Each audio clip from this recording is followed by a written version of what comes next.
Uşaqlar, bu günlərim sizə deməli düzbucaqlı üçbucaqdan danışacağam. Düzbucaqlı üçbucağı ayrı çəkdim ki, onu ayrıca daha yaxşı öyrənək.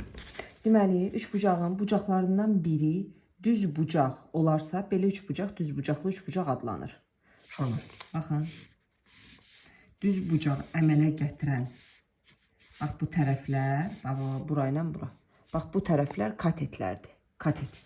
Deməli, burada katetdir. Burada katetdir. Bəs hipotenuz haradır? Hipotenuz, bax, buradır. Aydındır.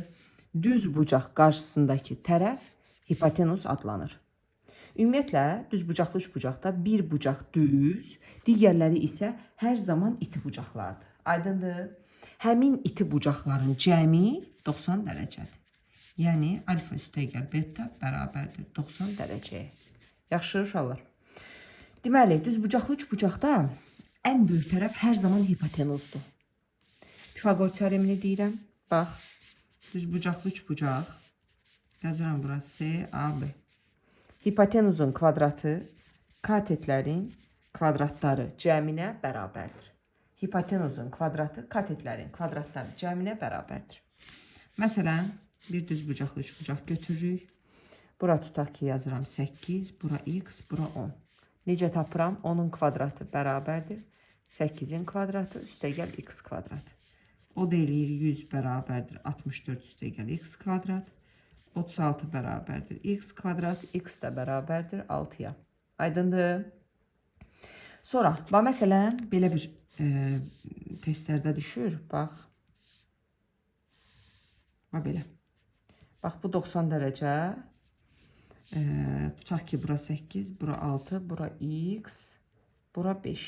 Tutaq ki. İndi nə edirəm? Məsələn, bunu verib, bunu verib. Mənə deyir ki, x-i tap. Gəl x-i tapım. Necə taparam x-i? Burada da bir 90 dərəcə yazım. Necə taparıq x-i? X-i tapmayaq da. Gəl x-i də tapaq, y-i də tapaq. Deməli, 8'in kvadratı üstəgəl 6'ın kvadratı bərabərdir x kvadrat. X kvadrat olur 100, x oldu 10. Buranı tapdın 10. Sonra Pifagorla y-i tapa bilərsən də 100 bərabərdir y kvadrat üstəgəl 25. 75 bərabərdir y kvadrat. 75 də 25 vur 3'də axı. O da y də bərabərdir 5 kökdə 3. Aydındır. Aha, uşaqlar. Deməli, Pifagor ədədləri var.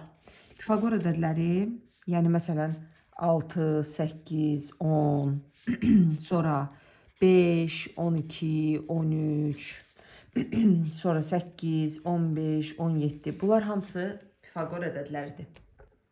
İndi mən sizə düzbucaqlı üçbucaqda hündürlükdən danışacağım. Bax. Bu düzbucaqlı üçbucaq nədir deyib? Buralar nədir? Katetlərdir. Və yadınızda saxlayın. Hər bir üçbucağın demişəm də 3 dənə hündürlüyü var. H1, H2, digər hündürlük də hipotenuza çəkilən hündürlükdür. Yaxşı. Sonra, indi qulaq asın mənə. Bax, tutaq ki, yazıram bura C, bura yazıram A, bura yazıram B. Hipotenuza çəkilən hündürlük katetlərin hasilinin hipotenuza nisbətinə bərabərdir. Yaxşı mı? Və yaxud belə bir düsturda var. HC kvadrat bərabərdir 1 böl A kvadrat üstəgəl 1 böl B kvadrat. Sonra metrik münasibətlər var. Düzbucaqlı üçbucaqda metrik münasibətlər. Bunu yadımızda saxlayırıq. Bax, tutaq ki, bu düzbucaqlı üçbucaqdır. A, B, C, D, bu da olsun H. Deməli, H kvadrat bərabərdir C vur D. A kvadrat bərabərdir C vur C üstəgəl D. B kvadrat bərabərdir D vur C üstəgəl D. Bax, bu katetin hipotenuz üzərindəki proyeksiyası budur. Proyeksiya kölgə deməkdir. Bu katetin hipotenuz üzərindəki proyeksiyası bax budur. Aydındır, hipotenuz üzərindəki proyeksiyalarıdır. Sonra, deməli, düzbucaqlı üçbucaqda düz bucaq təpəsindən çəkilən median, bax, düz bucaq təpəsindən çəkilən median hipotenuzun yarısına bərabərdir. Aydındır.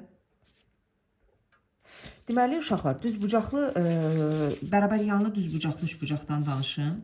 Bərabər yanlı düzbucaqlı üçbucaq yan tərəfləri bərabər olduğu üçün bax bu bucaqlar da bir-birinə bərabərdir 45-45. Bu zaman A kök 2 yaza bilərik.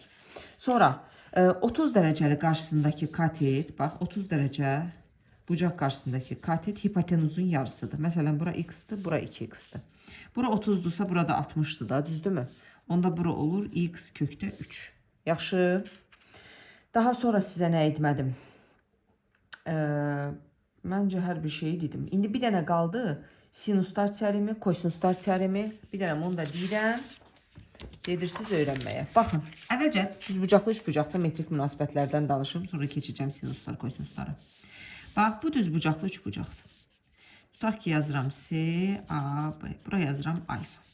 Sinus alfa qarşısındakı katetin, bucağın sinusu qarşısındakı katetin hipotenuza nisbətidir.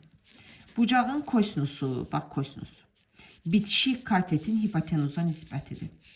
Tangens qarşısındakı katetin bitişik katete nisbətidir. Kotangens bitişik katetin qarşısındakı katete nisbətidir. Aydındır? İndi gəldik sinuslar teoreminə. Bax, sinuslar teoremi, yazaq bura. Sinuslar teoremi. Deməli, yazıram bura A, B, C. Alfa, beta, gamma. Uşaqlar, mən belə hərfləri yazıram, amma əslində hərflərin heç bir fərqi yoxdur ki, hansı hərfi harada yazıram. Bax, A böl sinus alfa, bax, A böl qarşısındakı bucaq. B böl sinus beta, karşısındaki bucaq. C böl sinus gamma. Onun qarşısındaki bucaq. O da bərabərdir 2R-ə. Buradakı R nədir? Uşaqlar, üç bucağın xaricinə çəkilmiş çevrənin radiusudur. Üç bucağın xaricinə çəkilmiş çevrənin radiusu. Aydındır? İndi gəl buna aid bir dənə misal yazım sizə. Bax, bu üç bucaq. Bax, bu üç bucaq. Tutaq ki, yazıram bura 10. Bura yazıram 45. Bura nə yazaq? Yazaq 6 kökdə 6. Burada yazaq bir alfa yazaq. İndi gəl sinuslarla bunu tapın. Bax. 6 kökdə 6 böl sinus alfa bərabərdir 10 böl sinus 45. İndi 6 kökdə 6 böl sinus alfa bərabərdir 10 böl. Uşaqlar, sinus 45 kökdə 2 böl 2'dir. Sadəcə 2 qalxır da yuxarı. Gəl indi çarpaz vuraq. 20 sinus alfa bərabərdir 6 kökdə 6 vur kökdə 2. O zaman sinus alfa nəyə bərabərdir? 6 kökdə 12 böl 20'ye. Gördük. Bunu da hesablayanda 2'ye böləndə nə olur? Burada kökdə 12'ni də mən sadələşdirə bilərəm. Sadələşdirərəm indi. Deməli, necə sadələşdirirəm? Bu 4 vur 3 deyil. O da olur 2 kök 3 böl 20. 20'ni 2'ye bölürəm 10. 6'nı 2'ye bölürəm 3. Bundan da bu gedir, bu da eləyir 5. Deməli, 3 kök 3 böl 5. Aydındır. Yəni, çətin bir şey yoxdur. Uşaqlar, indi sinuslar dedim, keçirəm kosinuslar teoreminə. Kosinuslar teoremindən nə vaxt istifadə olunur? Əgər üç bucağın iki tərəfi, məsələn A, B, C. Əgər üç bucağın iki tərəfi və onlar arasındakı bucaq məlumdursa, bu zaman kosinuslar teoremindən istifadə olunur. Gəl buna əsasən kosinuslar teoremini tapın. Bax, B kvadrat bərabərdir A kvadrat, üstə gəl C kvadrat, görürsünüz. Çıx 2AC arasında bucaqda kosinus alfa. Yaxşı. Buradan da kosinus alfanı tapanda necə tapıram? Kosinus alfanı necə tapıram? Deməli, A kvadrat üstə gəl C kvadrat çıx B kvadrat böl 2AC. Aydın oldu. Bu kosinuslar teoremidir uşaqlar. Məsələn, indi mən sizə bir söz deyim. Tutaq ki, deyir ki, tərəfləri 4, 6, 8 olan üç bucağın kiçik bucağının kosinusunu tap. Bax, 4, 6, 8 olan üç bucağının kiçik bucağının. Uşaqlar, kiçik bucaq deyirsə, kiçik tərəf qarşısında olur da. Deməli, onu soruşur da məndən. Düzdür? O zaman nə edirəm? Düstur bu deyil. Hə? Düstur bu deyil. Deməli, nə edirəm? Ya da bundan da tapa bilərəm. Heç bir fərq yoxdur. Gəl elə bundan tapaq. Bax, kosinus alfa nəyə bərabərdir? Deməli, Bunun kvadratı, üstə gəl bunun kvadratı, deməli 64, çıx alfa ilə üzbəüz olan 16 böl 2 vur 6 vur 8. Aydındır. 100 çıx 16 neçə eləyir? Deməli 100 çıx 16 84, aşağıda da 96. Onlar da ixtisar gedir 8-də 7. Aydın oldu.